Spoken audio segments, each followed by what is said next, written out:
Et cette vidéo mercredi, c'est que j'ai réussi ma mission. Salut les amis, j'espère que vous allez bien. Aujourd'hui, on se retrouve dans une nouvelle vidéo qui va être assez spéciale. Alors, je pensais pas la faire en vrai, mais je me suis dit pourquoi pas, puisque j'ai vu la saison 3 de Never Have I Ever. Alors, je le prononce très mal, je tiens à le préciser. Je suis vraiment une catastrophe.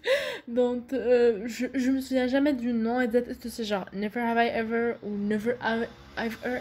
Bref, je sais pas tout est. Alors dans cette vidéo on va spoiler cette saison ainsi que les saisons précédentes, donc je tiens à le préciser, à le mentionner. Si jamais vous ne l'avez pas encore fait, allez le faire avant tout même de venir en parler, parce que je pense que ça vous intéressera éventuellement plus et que vous en prendrez éventuellement plus sur le propos de cette vidéo. Alors déjà pour récapituler le début de la saison, et en fait on a Davy qui est avec du tout simplement qui est seule, voilà. Elle n'a ni avec Hudson ni avec l'autre, et puis voilà. Elle rencontre de nouvelles personnes, et en fait, on va rencontrer un personnage qui s'appelle Death, qui est le nouveau copain de Davy, parce que c'est le fils d'une pote à sa mère, et qu'ils vont tomber amoureux. Alors ça va être assez lent et tout en même temps entre eux, je trouve pas de ça si lent que ça, mais en même temps, voilà. Ça va quand même bien dater, et c'est genre un peu, tu sais, le personnage, le maître parfait encore une fois à Davy. Alors je trouve qu'il ressemble vachement au niveau de Rata à Austin. Donc je sais pas si j'aurais préféré le voir ou pas en vrai. Je me dis que c'était intéressant quand même de revoir un autre personnage indien, mais en même temps, qu'est-ce qu'il ajoute réellement à part remettre le triangle amoureux? Je sais pas trop. Et de l'autre côté des opinions de Davy, on a Anissa qui date sa pote. Et voilà, en fait, au début, elle est en train de date Ben. Et je trouve que leur ship, en vrai, elle est mignon. Voilà, j'aime bien leur ship. Et puis, elle va s'entendre, en fait, Ben ne lui correspond pas. Que Ben est clairement encore focalisé trop sur Davy et que ça va pas marcher du tout entre eux.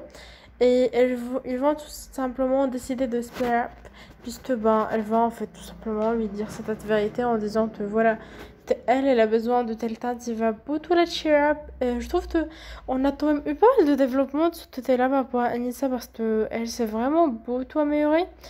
Et elle va tout simplement commencer à date Fabiola. Voilà, elle va commencer à date Fabiola. Au début en secret, puis après elle va en tomber en puisque la copine de Fabiola, elle va partir en Torée. Alors je pense qu'il y a eu un problème avec l'actrice, parce que clairement on l'a vu une fois puis on l'a pas revu, donc je pense que c'était plus par rapport à l'actrice, tout ça. Et pour ce qui est en fait de Davy, je vous ai un peu menti, puisque c'est pas. Au début, elle a commencé la saison avec Hassan, puis elle, en fait, ils ont rompu. Et puis elle a rencontré Death, mais je trouve qu'en soi, c'était pas si intéressant tout ça. En fait, on a vraiment plus fait Davy qui. Pas seul, plutôt. Je disais Zara Austin, mais elle a commencé la saison avec Passion, et je trouve que c'était quand même intéressant, parce qu'on a quand même parlé de slut shaming, de un peu l'opinion des autres sur soi. Finalement, elle a un peu réalisé cette art de la saison 2 qu'elle cherchait absolument à faire, qui était de devenir populaire, dont elle est devenue populaire.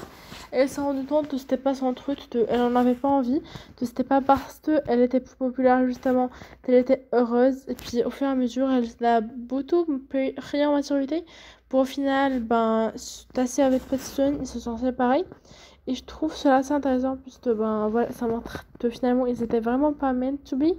Alors on a Paxton qui a quand même eu une évolution, puisque Davy l'a obligé à s'excuser à toutes les filles avec qui il a eu un affaire without saying anything after it. Et je trouve que c'était quand même un sorte d'art de rétention, parce que je pense que clairement on va plus le voir dans la prochaine saison. Je pense que voilà, c'était un peu sa fin à lui, puisqu'on a vu qu'en fait, tu vois, il a eu son diplôme. Donc, je me dis, si ça se trouve, on va le voir en tant que Death, peut-être dans un épisode. Mais est-ce que je le verrai réellement dans tous les épisodes? Je ne pense sincèrement pas que ça va être un personnage présent. Je ne pense pas. Dites-moi ce que vous en pensez encore une fois.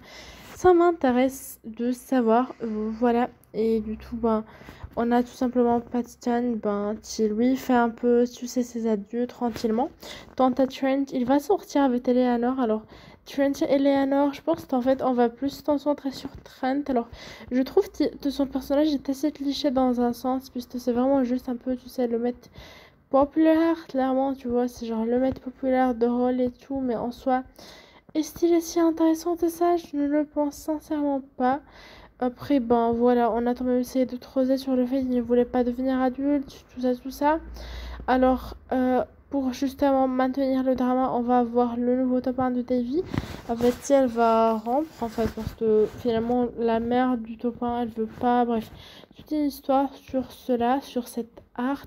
Alors, je trouve que c'était encore une fois assez intéressant, voilà, du fait de parler de ses origines, le fait de parler du fait que parfois, même si des personnes nous aiment, et ben, ça marche pas. Et c'est pas parce qu'une personne, encore une fois, est un perfect match que ça va marcher. Et déjà, ben, on a quand même eu David du tout qui a dû se remettre de deux ruptures dans cette saison, puisque sa rupture avec Patson, puis la rupture avec Tess.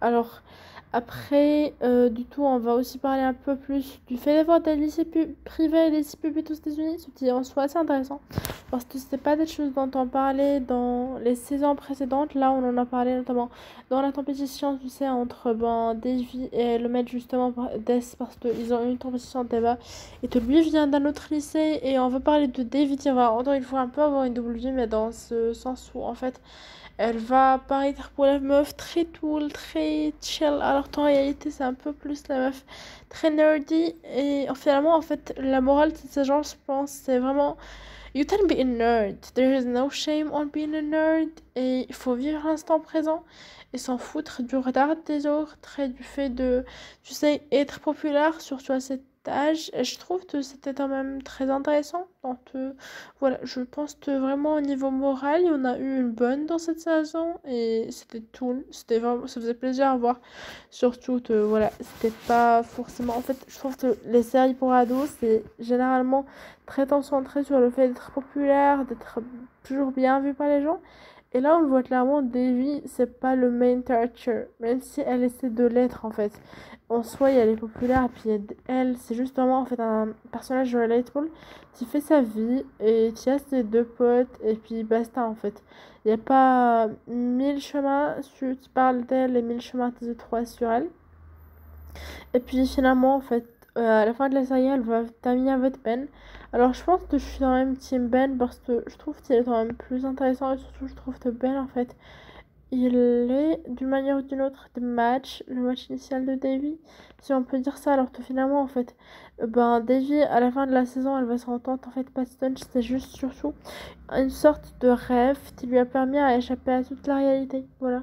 Ça lui a vraiment juste permis, tu sais, de vivre tout son deuil en se focalisant sur autre chose et en se disant qu'elle pouvait avoir autre chose. Et c'était un peu la fin de ce rêve et plutôt le retour, je pense, dans la saison 4 d'une Davy qui est plus proche de sa famille, plus proche de ses amis aussi, qui est finalement avec Ben. Alors je sais pas si elles vont rester toute la saison finale ensemble ou pas, j'avoue, mais je pense que ça va être définitivement intéressant. Je ne pense pas qu'on reverra Death par contre.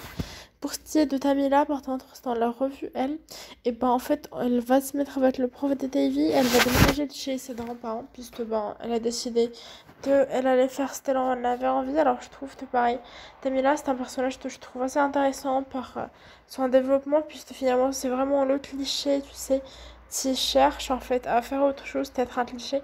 Alors je trouve en général ce qui est intéressant avec Never Have I Ever, c'est tout ce côté où en fait finalement même ceux qui sont les plus populaires, les plus beaux, où tu te dis ils sont parfaits, ben ils le sont pas. Et même ceux qui sont genre plus nerds, qui ont des bonnes notes, ben eux aussi ils ont des problèmes futiles entre guillemets.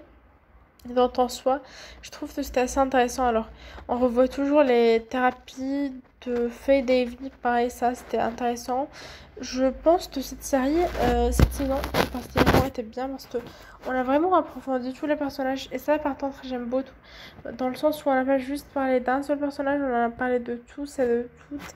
Et on les a tous eu un par un en parlant et en prenant le temps, en fait, dans les 10 épisodes, de développer à peu près tous les personnages et de leur donner de la consistance plutôt. Alors je trouve que le personnage d'Eleanor, il a quand même eu une consistance. Après je sais pas trop si c'était pas Eleanor, non, Eleanor elle a eu énormément de consistance, mais pour ce qui est ben, de Fabiola, on l'a un peu moins vu, je trouve, par rapport à Eleanor, ou en tout cas, ben, Eleanor, on essayait, alors Eleanor, si tu veux, on en a vraiment plus exploré ce côté de sa relation avec Trent et on n'a pas exploré elle-même. Fabiola, pareil, on a surtout exploré son trash pour Anissa et sa rupture avec sa meuf, même si sa rupture, elle n'a pas vraiment beaucoup eu. Genre, on a vu un épisode, 2 épisodes sur ça et ils étaient en relation à distance et après, ils auront pu. On a l'impression que c'est le monde merveilleux. Alors, pour ce qui est du tout de Trent, on l'a un peu plus développé dans, je pense, dans la saison 3. Le développement va continuer. Je pense que Eleanor et Fabiola vont plus être des personnages des side characters. Je pense qu'on a dit au revoir à Paxton et on va plus le revoir. Je pense qu'on va plus éventuellement retravailler sur Ben, même si on a quand même parlé de Ben dans cette saison, notamment en parlant de son stress, de son problème gérant l'anxiété, tout ça, tout ça. Donc je pense que ce sera éventuellement le personnage traité. Et bien sûr, je pense qu'on va encore une fois un petit peu traiter Anissa. Donc j'espère que la vidéo vous aura plu. N'hésitez pas à mettre un petit bleu, à t'abonner à la chaîne. On se retrouve dans une prochaine vidéo. À bientôt. Salut.